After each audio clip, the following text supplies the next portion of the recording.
विधानसभा बेतिया। बिहार के 243 विधानसभा सीटों में से एक बेतिया विधानसभा सीट है।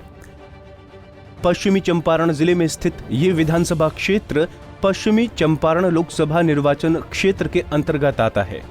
बता दें कि इससे पहले ये सीट बेतिया लोकसभा क्षेत्र के अंतर्गत आता था। ये सीट तो 1951 से ही अस्तित्व में है, लेकिन समय समय पर परिसीमन के बाद इसकी सीमाएं परिवर्तित होती रहती हैं।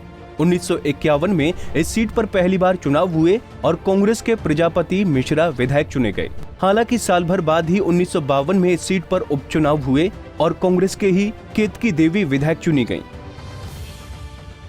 साल 1957 में इस सीट से जय नारायण प्रसाद और जगन्नाथ प्रसाद स्वतंत्र दोनों ही कांग्रेस की टिकट पर विधायक चुने गए। आपको बता दें कि 1957 के चुनाव में कुछ सीटों पर 2 विधायक चुने गए थे। 1962 में भी कांग्रेस के जय नारायण प्रसाद एक बार फिर से विधायक चुने गए। 1967 में निर्दलीय HP शाही विधायक बने। 1972 और 1977 में इस सीट पर कांग्रेस का कब्जा रहा।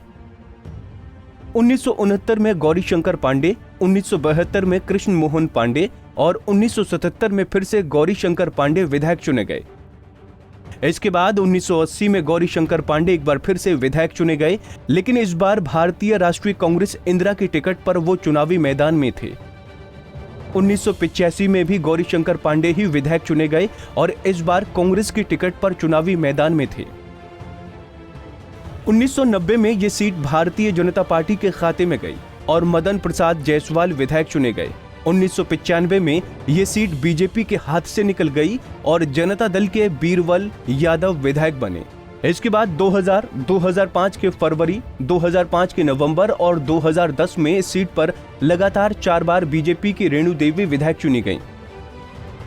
1995 में इस सीट पर कई चुनावों के बाद एक बार फिर से कांग्रेस की जीत हुई और मदन मोहन तिवारी विधायक चुने गए। अब अगर आंकड़ों के हिसाब से बात करें तो साल 2015 के विधानसभा चुनाव में इस सीट पर कांग्रेस के मदन मोहन तिवारी ने भारतीय जनता पार्टी की रेणु देवी को 2320 वोटों से हराया और विधायक चुने गए। मदन मोहन तिवारी को कुल 66,786 वोट मिले थे, जबकि दूसरे नंबर पर रही रेणु देवी को कुल 64,466 वोट मिले थे। तो वहीं तीसरे स्थान पर रहे निर्दलीय समीर हसन को मात्र 2,851 वोट मिले थे। वहीं 2010 में हुए विधानसभा चुनाव के परिणामों पर नजर डालें तो भारतीय जनता पार्टी की रेणु देवी ने निर्दलीय अनिल कुमार झा को 28,789 वोटों से हराया और विधायक चुनी गईं। रेणु देवी को कुल 42,010 वोट मिले, जबकि दूसरे नंबर पर रहे अनिल कुमार झा को कुल 13,221 वोट मिले थे।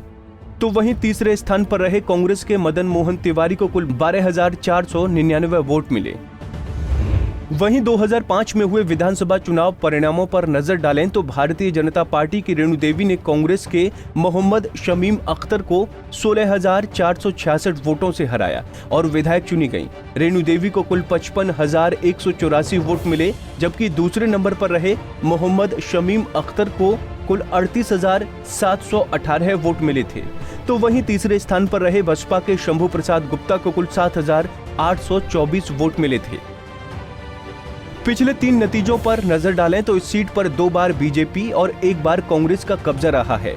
पिछले चुनाव में कांग्रेस को जीत मिली थी, ऐसे में क्या इस बार भी कांग्रेस इस सीट पर अपनी जीत को बरकरार रख पाएगी? ये तो आने वाला वक्त ही बताएगा। Bureau report, Punjab Kesari TV.